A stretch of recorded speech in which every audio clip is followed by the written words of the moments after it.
Drama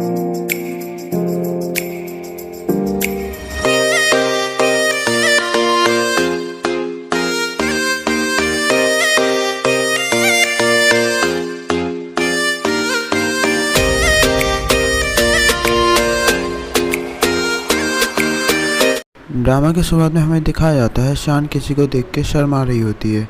फिर हमें दिखाया जाता है वो और कोई नहीं उसके टीचर होते हैं जो कि बहुत ज़्यादा ही हैंडसम होते हैं। उसके टीचर क्लास के अंदर आते ही उठाते हैं माँ और शान को, और माँ और शान से कहते हैं कि मुझे तुम दोनों से ऐसी उम्मीद नहीं थी कि तुम दोनों रिलेशनशिप में आओगे और लव लेटर इन सब चीज़ों के चक्कर में पड़ोगे। तुम लोगों ने मुझे बहुत ज़्यादा ही डिसअपॉइंट कर दिया है। लेकिन वो डांट भी ऐसे रहे होते हैं, यानी बहुत प्यार से, अपने टीचर जैसे नहीं। उसके बाद शान टीचर को समझाने की कोशिश करती भी है, लेकिन टीचर कहते हैं अब तुम्हें कुछ बोलने की ज़रूरत नहीं है, लेकिन बस आगे से कभी भी ऐसी हरकत मत करना तुम दोनों जन। तो ये दोनों जन भी सर से फिर ठीक है कह देते हैं। फिर हम देखते हैं माँ और शान को, जो दोनों जन यही सोच रहे होते हैं कि हम दोनों जन पास्ट में कैसे आ गए हैं, और उसी ब्रेंच के पास जाके बैठते हैं और सोचने लगते हैं कि इसी ब्रेंच के पास से हम दोनों जन कल गायब हुए थे और पास्ट में आ चुके हैं, लेकिन ऐसा कैसे हो सकता है।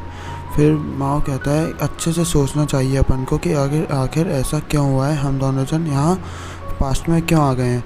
तो फिर माँ को ध्यान आता है कि हम दोनों जन की ज़बरदस्ती हमारे दोस्तों ने किस करवा दी थी, और फिर माँ को लगता है शायद इसी वजह से हम दोनों जन पास्ट में आ गए हैं। माँ तो इस बात को सोच के बहुत ज़्यादा ही खुश होता है, लेकिन सियान इस बात को सोच के कहती है कि नहीं ऐसा नहीं होता है, ऐसे तो जो भी उस दिन किस किया होगा वो तो पास्ट में आ जाएगा।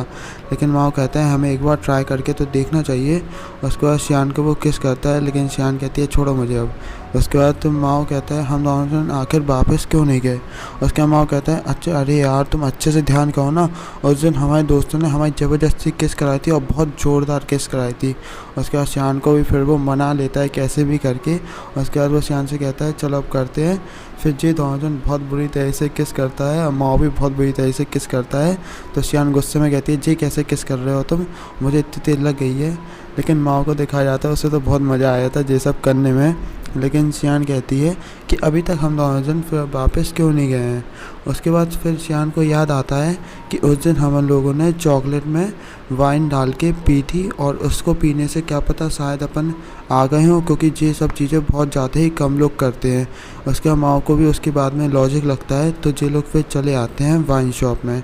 लेकिन दिक्कत यहाँ पे ये हो गई थी, माँ पूछता है सियान से कि अच्छा एक चीज़ बताओ उस दिन तुमने आखिर कौन सी वाइन उठाई थी।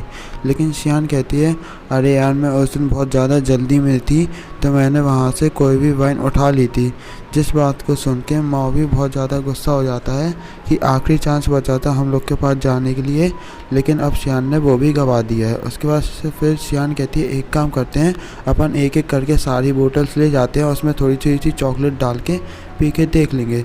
तो माँ भी फिर सारी बोतल और सियान भी सारी बोतल उठा लेते हैं वहाँ से। फिर इन दोनों जन को हम देखते हैं कुछ ऐसी हालत में, और पियक्कर जैसे ये दोनों जन ही वहाँ पे डले होते हैं, लेकिन ये दोनों जन अभी तक फ्यूचर में नहीं पहुँचे होते हैं। तो माँ बोलता है कि हम लोग आखिर अभी तक फ्यूचर में क्यों नहीं गए हैं। तो सियान कहती है मुझे भी नहीं पता है, अब तो मुझे अपने फ्यूचर पे भी शर्म आने लगी है, क्योंकि तुम जानते हो मेरा फ्यूचर बिल्कुल भी अच्छा नहीं है और मेरा करियर में हर करियर में मैं फेल होती रही हूँ। तो मुझे ये लगता है कि आखिरकार मेरे साथ ये सब अच्छा ही हुआ है। मुझे लगता है भगवान ने मुझ पर अपनी दया बरसा के मुझे यहाँ पर भेज दिया है पास्ट में, जिससे मैं अपने आगे जो मैंने गलती करी हो उन सब गलतियों को सुधार सकूं, और तुम जैसे ढक्कन से भी प्यार करना बंद कर दूं। ये सब बातें सोच के सियान तो बहुत ज़्यादा खुश होने लगती है कि चलो ठीक है अब मैं पास्ट में रह के अपना फ्यूचर सुधार लूँगी। लेकिन माँ कहता है एक बात अपने तुम छोटे से दिमाग में डाल लो कि कभी भी कोई भी इंसान फ्यूचर को नहीं बदल सकता है, वो चाहे वो कितना भी चाहे। लेकिन सियान बहुत ज़्यादा ही खुश होती है। सियान कहती है कि मैं अपना फ्यूचर बदल के रहूँगी, और जिसने भी मुझे वो लव लेटर लिखा था उस लव लेटर वाले को भी ढूंढ लूँगी, और मैं अपने अब सच्चे प्यार से मिलूँगी, ना कि तुमसे। लेकिन माँ अभी भी दुखी लग रहा था। तो हम देखते हैं माँ को सुबह के टाइम पे वो कुछ स्टॉक मार्केट का काम कर रहा होता है, क्योंकि माँ तो 28 का होता है लेकिन वो पास्ट में आ गया था। लेकिन इतने में उसका दोस्त जमाई लेता हुआ अंदर आ जाता है, और फिर माँ को ऐसे काम करते हुए देखता है तो उसे लगता है माँ होमवर्क कर रहा है। उसके बाद तो बैन कहता है कि अरे यार तुम होमवर्क अपने हाथ से मत करो, जे लो मेरी कॉपियाँ, इससे तुम पूरा अपना होमवर्क टाप लो और बस थोड़े थोड़े से क्वेश्चन चेंज कर देना जिससे मैम को पता ना लगे। लेकिन माओ कहता है कि मुझे तुम्हारी कॉपी की कोई भी ज़रूरत नहीं है, मैं ज़रा स्टॉक मार्केट के बारे में पढ़ रहा हूँ और मुझे इसके बाद थोड़ा काम भी है, तो तुम आज घर ज़रा अकेले निकल जाना। उसके बाद यहाँ पे बेन पूछता है कि आखिर तुम्हें कहाँ जाना है, क्या तुम लड़कियों को देखने जा रहे हो? तो वो कहता है मैं भी चलूँगा तुम्हारे साथ लड़कियों को ताड़ने के लिए। लेकिन इस बात पे गुस्सा हो जाता है। माओ कहता है क्या तुम हमेशा लड़कियों के बारे में ही सोचते रहोगे? अच्छा एक बात इमेजिन करो, जब तुम अपनी सक्सेसफुल हो जाओगे अपनी लाइफ में और कोई लड़की आके तुम्हारी ही कंपनी में तुम्हें इंसल्ट करेगी, तुम्हें कैसा लगेगा? तो फिर बेन सोचने लगता है कि एक लड़की आए, उसके मुंह पे कॉफ़ी फेंक दी और उससे कहती है मेरा पीछा करना बंद कर दो। और उसके वर्कर जितने भी बैठे थे बेन के, सारे उस पर हंसने लगते हैं और बेन भी बहुत ज़्यादा एम्बेरस हो जाता है। इसका बेन कहता है तुम्हें क्या लगता है मैं ऐसी हरकत करूँगा इतने टाइम बाद भी? ना कि मैं तो एक अच्छी सी लड़की से शादी करूँगा और उसके बाद अपनी लाइफ में सेटल होकर अपना काम करूँगा। लेकिन माँ को कोई इंटरेस्ट नहीं होता है बेन की बातों में। उसके बाद बेन देखता है शियान को अंदर आते हुए और शियान बहुत ज़्यादा ही खूबसूरत लग रही होती है उस टाइम पे। तो उसके बाद बेन कहता है कि शियान को तो देख भाई। उसके बाद यहाँ पे माओ कहता है क्या ये अपने आप को सच में 17 साल की समझ रही है? उसके बाद बेन कहता है अगर तेरा अभी तक शियान के साथ कुछ नहीं हो रहा है तो क्या मैं शियान को अपने लिए पटा लूँ तो तेरे को बुरा तो नहीं लगेगा? यार ये बात सुन के माओ को बहुत गुस्सा आती है क्योंकि शियान उसका कभी ना कभी तो प्यार थी। उसके बाद बेन को वो मार देता है और कहता है चुपचाप बैठो अपना काम करो। उसके बाद हमें दिखाया जाता है टीचर आ जाती हैं क्लास में और टीचर आते ही साथ उठा देती हैं शियान को बेंच पे, क्योंकि जो शियान होती है उसका बहुत ज़्यादा मेकअप करके आई होती है और बहुत ज़्यादा ही शॉर्ट स्कर्ट पहन के आई होती है। तो टीचर कहती हैं कि अपना ड्रेस चेंज करके आओ, लेकिन यहाँ पे शियान कहती है मैं अपने इसी ड्रेस में बहुत ज़्यादा कंफर्टेबल हूँ।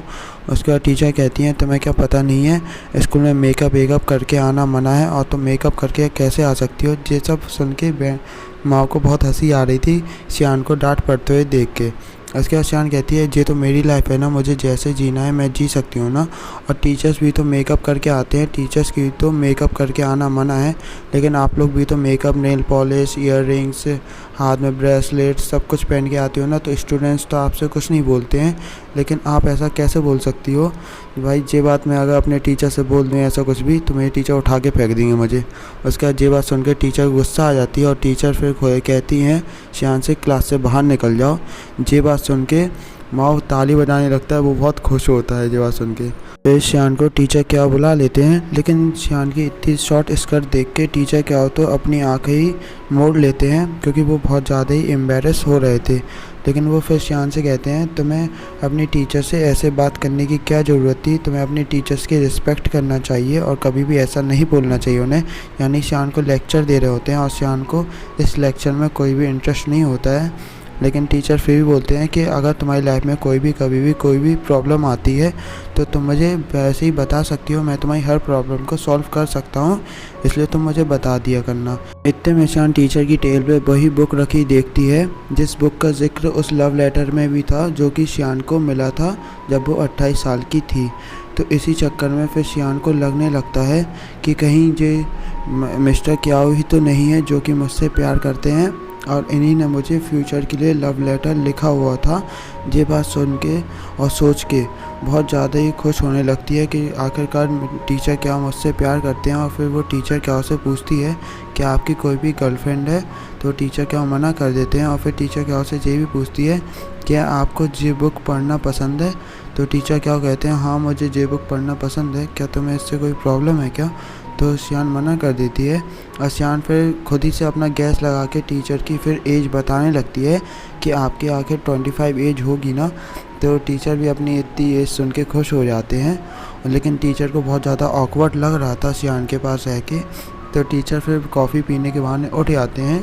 तो शियान पूछती है कि आपको क्या ऐसी चीज़ों में इंटरेस्ट आएगा कि अगर आपको फ्यूचर के लिए कोई लेटर या फिर मेल लिखना दिया जाए और फ्यूचर में आपको जिसे वो लेटर देना हो उसे वो लेटर मिल जाए, तो क्या ये इंटरेस्टिंग नहीं होगा?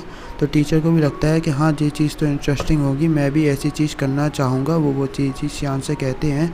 तो शियान को फिर पक्का लगने लगता है कि वो टीचर ही हैं जिन्होंने मुझे लव लेटर लिखा था फ्यूचर के लिए और वो बहुत ज़्यादा खुश होने लगती है और टीचर के पास आके कहती है कि आपके कोट पे कुछ लगा है। और टीचर तो भाई साहब बहुत ज़्यादा ऑकवर्ड फील कर रहे थे। इतने में शान फिर वहाँ से चली आती है, फिर टीचर की सांस में सांस आ जाती है।